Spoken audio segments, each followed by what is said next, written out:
In 1999, I found myself working on a small-town highway crew, a job that entailed a lot of waiting and wandering. Most days were spent lazily heating tar in our truck and smoking cigarettes, the epitome of unproductivity. My colleague and I indulged in exploring abandoned farmyards scattered along the rural backroads.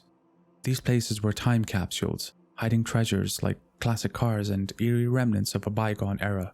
One summer, our work led us near a desolate farmyard. After a week of idling under a nearby bridge, curiosity got the better of us, and we ventured into the overgrown property. The highlight of our exploration was the discovery of a pristine 1954 old Super 88 in an old barn, a forgotten gem that sparked dreams of forgotten wealth. The next day, we decided to explore the farmhouse. It was around 9 a.m., a bright and clear day. Breaking a basement window to gain entry, I climbed inside, immediately struck by the incongruity of the place. The basement looked used but abandoned, a contradiction that set the tone for the rest of the house. The interior was like a scene frozen in time. Personal belongings lay as if their owners would return at any moment. Yet, amidst the normalcy, oddities stood out. Empty ammo boxes hidden away, a solitary spinning wheel in an empty room, and a kitchen reeking of decay. Our curiosity turned to confusion when we opened the kitchen oven to find a dead, uncooked duck. The scene was bizarre and unsettling. Further exploration revealed a pile of unopened mail from 1988 and a fridge stocked with long-expired food. The house whispered tales of a hasty, unexplained departure. Tension escalated as we uncovered more. A hidden arsenal of rifles, makeup left mid-application. Each discovery added to the sense of urgent abandonment. The atmosphere grew heavier, the silence more oppressive. Then, the phone rang. Its shrill tones shattered the silence, sending chills down my spine. My colleague fled in panic. I remained, frozen.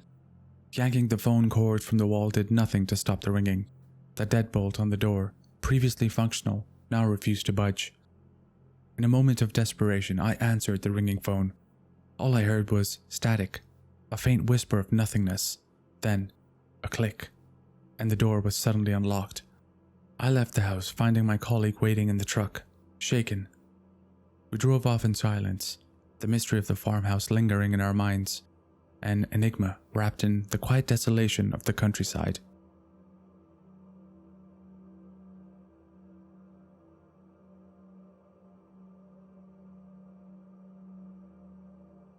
As the world's biggest skeptic, I never believed in ghosts, spirits, or anything of the supernatural sort.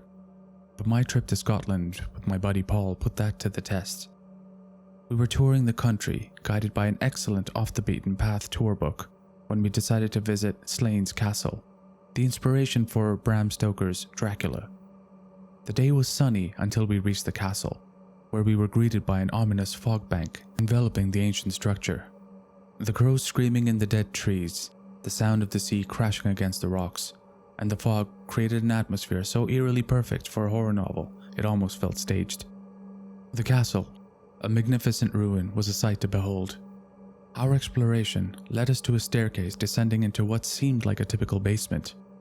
But as my eyes adjusted to the darkness, I realized it was a crypt. Rows of bricked-in burial niches lined the walls, each holding centuries of secrets. "Dude, it's a crypt," I called out to Paul, who flatly refused to enter. Armed only with a box of matches from a Chinese restaurant back in Annapolis, I ventured alone into the crypt. The flickering light of a single match revealed an eerie, timeless space. When the match burned out, the pitch-black darkness engulfed me, and my imagination ran wild with the visions of the undead creeping towards me. In a frantic scramble, I struggled to light another match.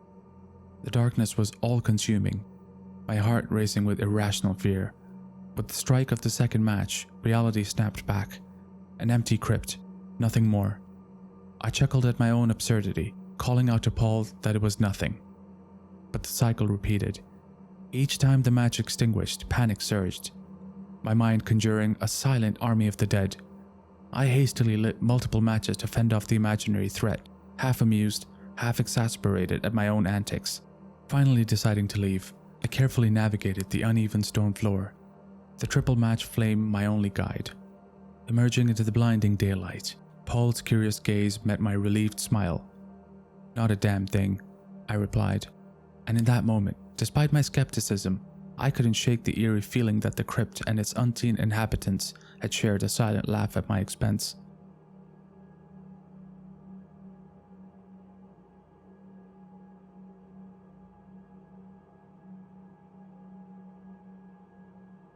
In the late 1970s, I worked as a janitor at Hillcrest Movie Theater in Joliet, Illinois.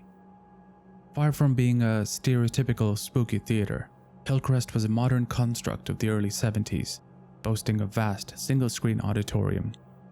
My duties were straightforward: clean the theater between the last movie at night and the first showing in the morning. The job paid well enough for me to hire help, especially after busy weekends like when the Muppet movie played. But the assistant manager's cryptic advice stuck with me: don't be here alone overnight. The theater's layout was simple: a large glass-fronted lobby, restrooms at one end, and a dark back hallway leading to the auditorium with its twilight-dimmed back and brightly lit screen. Cleaning involved routine tasks like using a leaf blower to gather trash in the auditorium and mopping the floors. Weekend shifts brought an oddity to our routine. Brian, my helper, and I adhered to a strict rule: never sneak up on each other, especially with the blower's roar drowning out any sounds. One such weekend, Brian's panicked shout over the blower led me to a bizarre discovery. He asked if I had been playing pranks in the ladies' room, like slamming stall doors. The thought hadn't even crossed my mind. Investigating, we heard a door slam in the empty restroom. Fearing the presence of the disgruntled ex-janitor, we armed ourselves with mops and entered cautiously. The restroom was deserted, yet a stall door was slowly swinging to a halt. We decided to clean it another day. Such incidents became a norm: doors swinging and a radio that turned itself on and off. Sundays were the worst. The radio would fade out and click off as if someone was there with us. After witnessing the volume knob turn by itself, we resigned to silent Sundays. But the strangeness escalated. In the janitor's closet, an unseen force would whoosh past our faces, hitting the wall with a thud whenever we used the sink. We never dared to lean in to see what it was. One fateful Sunday, I worked alone. The theater was quiet. No radio issues or swinging doors. After finishing my shift, I turned off the lights and walked through the darkened lobby. Just as I was about to leave, a chilling chuckle sounded right behind me. Spinning around, I found nothing but an empty lobby, bathed in the early morning sunlight. Terrified, I rushed out, leaving my coat and keys inside. A local cop, noticing my distress, offered to watch while I retrieved my belongings, but I never went back alone at night. For 5 more months, the oddities persisted. The radio, the swinging door, the occasional thud, but no more chuckles. Years later, the theater transformed into a pet store. I often wonder if the new occupants experience the same mysterious happenings in the dead of night.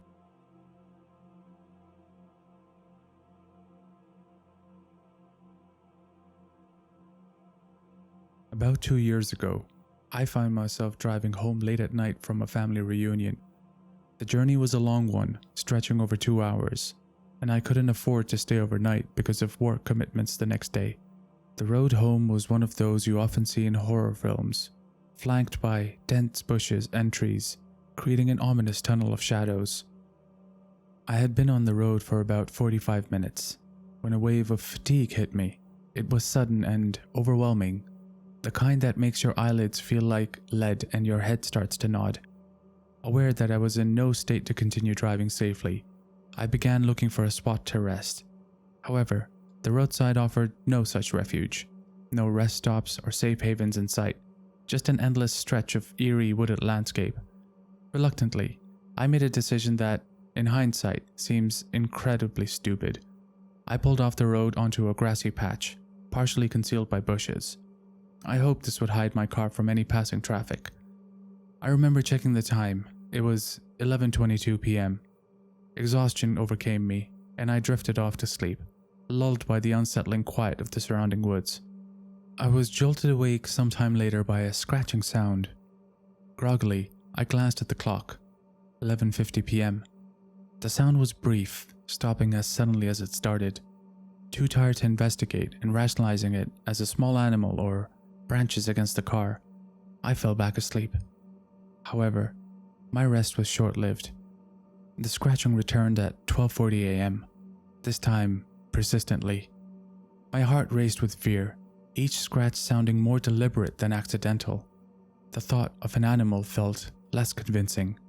It was almost as if something or someone was inspecting the car. With a surge of adrenaline, I glanced into my rearview mirror and caught a fleeting glimpse of a figure disappearing into the trees. My mind raced to the urban legend of the hook killer, the one who terrorized a couple in a parked car. Panic set in, and I knew I had to leave immediately. I started the car and sped off, heart pounding in my chest. The road curled into a bend not far ahead. As I rounded the corner, my headlights illuminated a startling sight. A car parked by the roadside, its driver's door wide open, abandoned. Slowing down, I scanned the area, but there was no sign of the driver. A chill ran down my spine. Then, checking my rearview mirror, I saw nothing at first. Suddenly, a man burst into view, sprinting around the first bend, his face contorted in what seemed like desperation or rage. He was shouting, his words muffled by the distance but clear in intent. Hey you! Get the hell out of your car, now! The terror of the situation hit me like a ton of bricks. Without hesitation, I floored the gas pedal, the car lurching forward as I left the man and his mysterious, ominous shouts behind. I didn't stop to look back, didn't slow down until I was far from that haunting stretch of road. I never found out what was going on back there, who the man was, or why that car was abandoned, but one thing became crystal clear to me. Never, under any circumstances, should you sleep by the side of a deserted road. It's a lesson I learned the hard way, one that still sends shivers down my spine whenever I recall the night's harrowing events.